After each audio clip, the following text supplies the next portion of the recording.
मत्ती की इंजील मुकद्दस उसका 27वां बाब और उसकी 60वीं आयत लिखा है, और अपनी नई कब्र में जो उसने चट्टान में खुदाई थी रखा। फिर वो एक बड़ा पत्थर कब्र के मुंह पर लुढ़का कर चला गया। आमीन।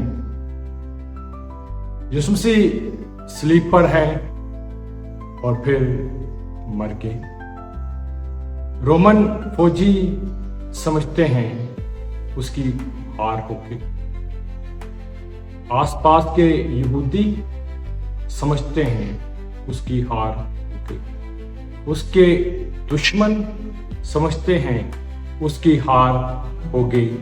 उसके साथ साथ उसके अपने शागिर्द समझते हैं उसकी हार हो गई। गैर अक़वाम समझती हैं उसकी हार हो गई। ये दफा मैं और आप जब जिंदगी के साथ लड़ रहे होते हैं और मुश्किलात में होते हैं और जिस मुकाम पर हम खड़े होते हैं, हम समझते हैं ये हमारी हार का मुकाम। और बहुत सारे लोग हमारे ताल्लुक से बातें कर रहे होते हैं और सोच रहे होते हैं हम हार चुके हैं। लेकिन मैं आपकी उम्मीद बंधाना चाहता हूं।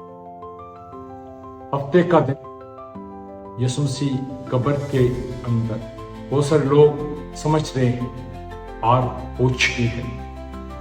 लेकिन जब दानियल शेरों की मांद में है तो क्या हार हो चुकी है? नहीं। वही मुकाम तो उसकी जीत का मुकाम था जिसके बाद उसके दुश्मन वहां पर ही डालेंगे। सिदरक, मिशक और अबदनगो आग की भट्टी के अंदर है और बादशाह और दुश्मन समझते हैं हार हो चुकी।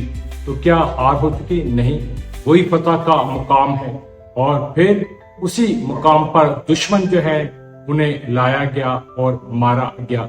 इसी तौर पर यीशु मसीह कब्र में है और दुश्मन समझता है वो हार चुका है, लेकिन सलीब ही तो उसकी फतह का मुकाम है। मैं आपसे कहना चाहता हूं, आपको उम्मीद दिलाना चाहता हूं, जहां पर भी आप लड़ रहे हो, तकलीफ में, मुश्किल में हो, बहुत परेशानी के अंदर हो, आंसू बह के दुख के अंदर, ईमान लाओ, यही मुकाम है जहां पर आपकी फतह मौजूद है। आपका टेस्ट आपकी टेस्ट मनी के अंदर बदलने जा रहा है। जैसे यीशु मसीह जिस मुकाम पर लड़ रहे हैं वही उनका जीत का मुकाम है, और आप जहां पर यीशु के नाम में लड़ रहे हो वही आपका जीत का मुकाम है।